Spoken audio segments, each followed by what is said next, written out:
जळगाव जिल्ह्यामधल्या मुक्ताईनगरमध्ये शिवसेना आणि भाजपचे कार्यकर्ते एकमेकांना भिडले। भाजप कार्यकर्ते बोगस मतदान करत असल्याचा आरोप शिंदेंच्या शिवसेनेनं केल्यानंतर इथे राडा झाला।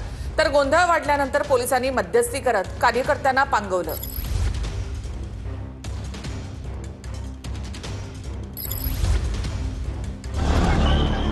जळगाव जिल्ह्यातल्या मुक्ताईनगरमध्ये भाजप आणि शिंदेंच्या शिवसेनेत जोरदार राडा झाला।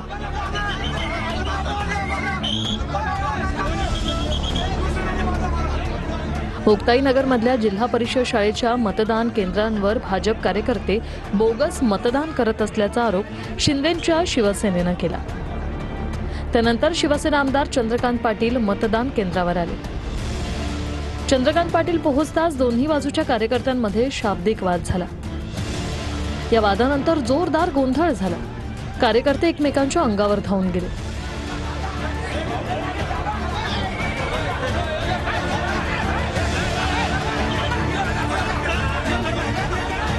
गोंधळ वाढल्यानंतर पोलिसांनी मध्यस्थी करत कार्यकर्त्यांना पांगवलं। हा माझा भाऊ आहे सक्का अमीन खान, हा भारतीय जनता पार्टीचा कार्यकर्ता आहे आणि याचा शेवटचा मतदान असताना चंदूभाऊ इथून येत असताना तिथं पुढे शिवसैनिकांनी ओरडा केली। मी त्यांना थांबायला सांगितलं। आमदार आले, आमदाराशी बोलत असताना तिथून त्यांच्या कार्यकर्त्यांमध्ये हमला केला। मला इथं मारला बघा, जोरात हे बघा किती जोरात मार लागलेला आहे। हे बाळासाहेबांचे शिवसैनिक आहे, हे गुंडे आहे, हे शासनाने ज्या व्यक्तीने मला मारहाण केलेली आहे त्याला अटक करावी। या गोंधळानंतर भाजपच्या रक्षा खडसे आणि एकनाथ खडसे मतदान केंद्रांवर पोहोचले। ज्या कार्यकर्त्यांना मारहाण झाल्याचा दावा केला त्या कार्यकर्त्याला भेटत रक्षा खडसेंनी धीर दिला। मालवणमध्ये मतदारांना पैसे वाटप करणाऱ्या भाजप कार्यकर्त्यांना पकडलं असा आरोप निलेश राणेंनी केलाय। कारवाईसाठी निलेश राणे यांनी पोलीस ठाण्याच्या बाहेर ठिय्या दिलाय। माझ्यावर 4 कलम, यांच्यावर काय कारवाई असा सवाल निलेश राणे यांनी पोलिसांना केलाय। माझं म्हणणं आहे 1.5 लाखच होते का? आणि तो साला वाचवायला येतो, तो काय म्हणतो, अरे कशाला पकडले लोकांना? चला पैसे बाजूला करा, हे लोकांना जाऊ द्या। मला फक्त ह्या चौघांवर तुम्ही काय कारवाई करता तेवढं सांगा। ऐकल्याशिवाय जाणार नाही साहेब, ऐकल्याशिवाय तुम्हाला लाठीचार्ज करायचा, लाठीचार्ज करा सगळ्यांवर।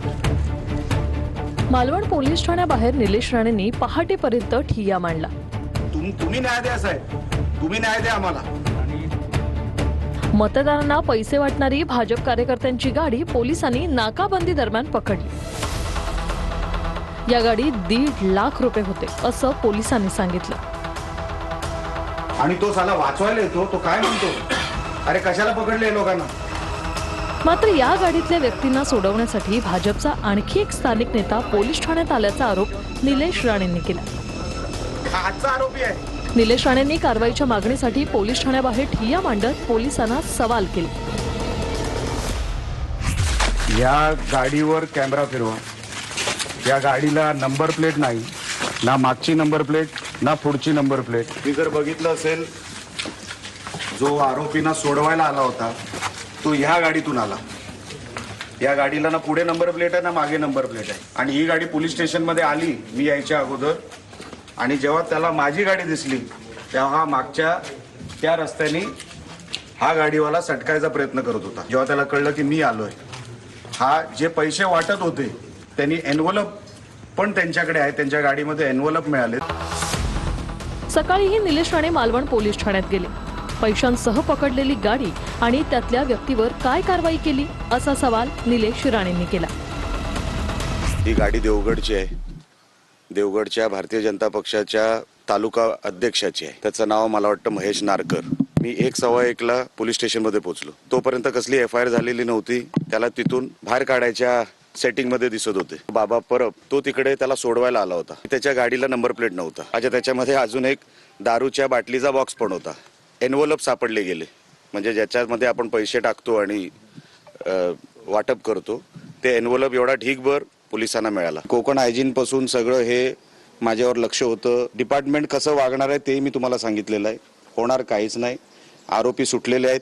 फक्त गाड्या तुम्हाला ज्या काही जप्त दिसत आहेत तेही काही तासात सुटतील। मी माझ्या वकिलांबरोबर बसून त्याच्यावरती आता बाकीचं पुढचं जे काय ते त्यांच्यावर बसून डिस्कस करून पुढचं पाऊल टाकेल. निलेशजींच्या कार्यकर्त्यांनी पोलिसांच्या समक्षही रोकड पकडली. म्हणजे एखादी चूक गोष्ट जर घडली असेल तर त्याला पोलिसांनी पाठीशी घालू नये. महाराष्ट्रातलं पोलीस हे स्वाभिमानी पोलीस आहे, याची नोंद फक्त पोलिसांनी घ्यावी. निवडणुकीमधली हार व्हायची शक्यता आहे म्हणून दुसरा आरोप करून जिंकण्याच्या स्थितीत आपण येऊ शकतो का, यासाठी केले ते आरोप आहे. कोणी गटाचा एखादा चिल्लर माणूस उठून काही म्हणतात ते सोडून द्या, पण शिंदे साहेबांनी किंवा त्यांच्या जवळच्या माणसांनी कोणीही मोठ्या माणसांना आरोप केलेले नाहीत. तर शिंदेच्या शिवसेनेकडनं मालवणमध्ये पैसे वाटप झाल्याचा वैभव नाईकांनी आरोप केला आहे.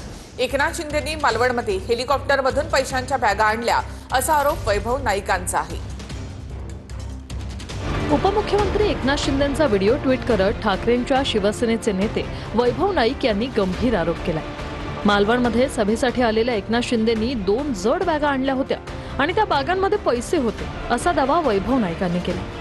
रविवारी एकनाथ शिंदे साहेबांचा दौरा या मालवणमध्ये होता आणि हा दौरा फक्त 2 तासासाठी होता. आता 2 तासासाठी दौऱ्यासाठी एवढ्या जड बॅगा कशाला होता?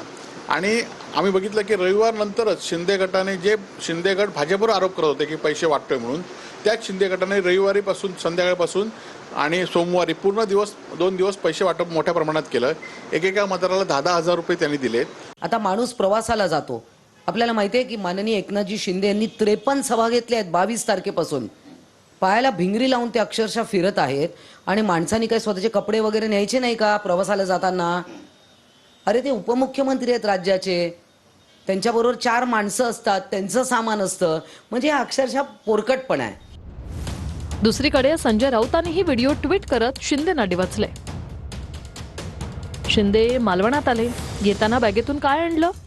मालवणात भाजपच्या थैल्यांना बॅगेने उत्तर.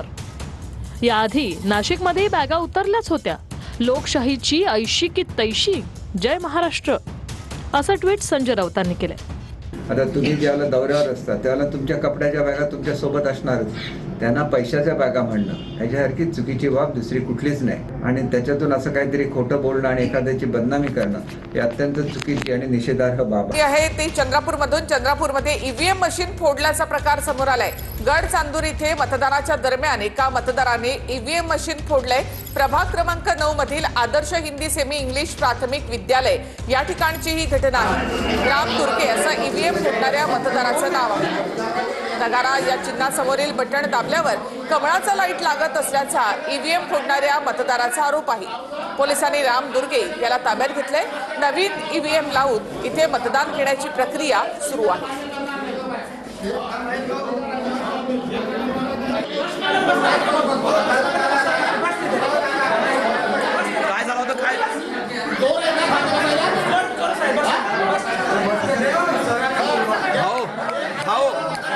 नाशिकच्या सिन्नरमध्ये अजितदादांच्या राष्ट्रवादीच्या उमेदवारावर हल्ला झाला. मतदानाच्या दरम्यान वाद झाल्यानंतर दोन्ही गटांमध्ये हाणामारी झाली. उमेदवार किरण गोजरे यांच्यावर स्प्रेनं हल्ला केल्याचा व्हिडिओ समोर आलाय.